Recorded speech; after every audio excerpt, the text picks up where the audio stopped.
y'all, welcome to Horrible Gaming. My name is Nora, and on today's video we are doing an entry tutorial. So this is not my next island theme, I think. Now I'm very tempted to do it because y'all know I'm a sucker for anything with palm trees. I just love tropical and beachy anything. But I've had a few requests and comments lately on my channel asking for more tropical content and just like more entry ideas around this kind of theme. But I'm not really like in the mood to do anything like super colorful. It's a really weird time right now seasonally because many of us are over winter, or you're ready to go into, you know, lush themes, but you don't want to go full on spring core. So I felt like today's island trial was a really fun in between for someone out there in that kind of position. I honestly feel like beachy or coastal themes are perfect for those who are not sure kind of what theme they want to create, because there's just a lot of different items out there for them and a ton of great codes. I mean, there are so many different ways you can go about a coastal or tropical theme. And I think that's why I appreciate themes like this so much, and why it's also one of my top favorite island styles to create, just because there are so many different ways you can go about it.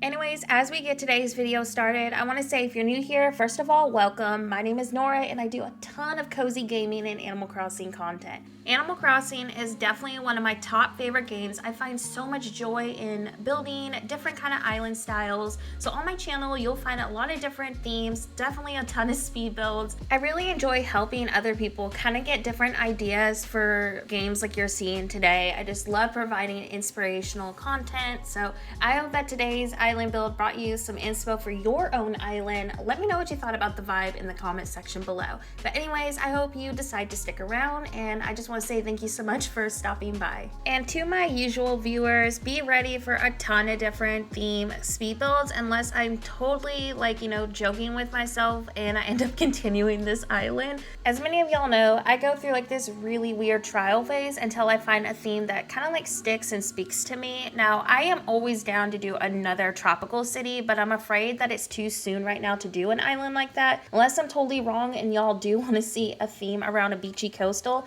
definitely let me know in the comments. Your feedback helps me kind of like decide what my next island theme is going to be. But just know I am going to be testing out a few more island themes over the next couple of days. So while I was editing this video, I realized that some of my footage was missing, and I'm so sorry, but all I did was replace the boardwalk code that you're seeing right here, but I placed some base game sand path underneath because it looks really pretty against the water code that I'm using. So that is the only missing footage that I currently don't have, so I'm so sorry about that. So this location of the build was actually inspired by Pickleton on Instagram. I will have everyone linked that I took inspiration from in the video's description, and that's also where you're going to find the codes too that I'm using as well. But my overall plan for this location, if I was to keep the whole entire island, which I'm definitely tempted to do, was to have a villager home at the edge of this boardwalk, and then we'll do an incline to another villager home, kind of like a townhouse style, to the left side of this build, or maybe even the right side. We'll have to see how the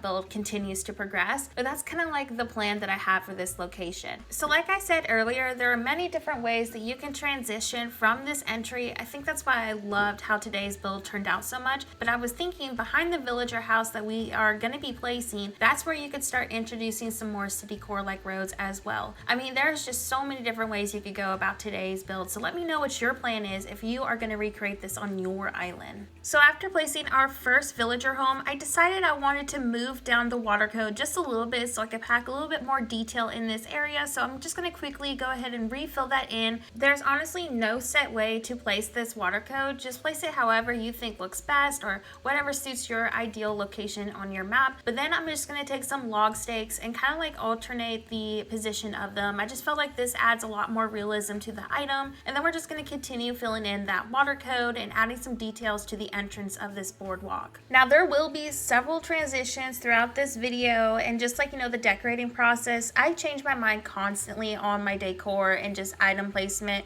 So just be ready for a few transitions as we decorate this area. But I think the build is starting to come together. I definitely feel like this gives small town kind of like beachy vibes. I went ahead and added some terraform in this location and placed that incline in my second villager home. And now I'm just kind of expanding out this water code a little bit and prepping this location also for our really small parking lot. And this is that location earlier I talked about how I thought the parking lot would be a really nice and easy transition to introduce your roads. But of course, you could just continue your boardwalk over here if you wanted to. I mean, there again is so many different ways you can transition from this. I just thought this was a great, easy, and quick way to introduce your city core roads. You can also, like I said earlier, introduce them behind that villager home that is at the edge of our boardwalk too. So once we finish filling in with the water code, we're going to start prepping out our little parking lot area. I didn't finish this build today, mostly just because I ran out of time. My kiddo ended up coming home from school, so I didn't have time to finish the transition from that. But this is actually really close to the plaza, and that was where I was going to start introducing either a horizontal or vertical road. After some villager decor and a few more final details, here is how today's entry turned out. I just think this theme is so fun and very peaceful. I could definitely see myself doing an island theme around this. So y'all let me know what you thought about it in the comment section below. Is this a style we should continue? I love hearing that feedback. I do want to test out a couple other ideas before we settle on a new island theme, but I did have a lot more fun than I expected creating this build for y'all today. I hope that today's island build also brought you some inspiration and got you some motivation on picking up that console again. With that being said, thank you so much for watching and have a horrible day. I'll see you next video.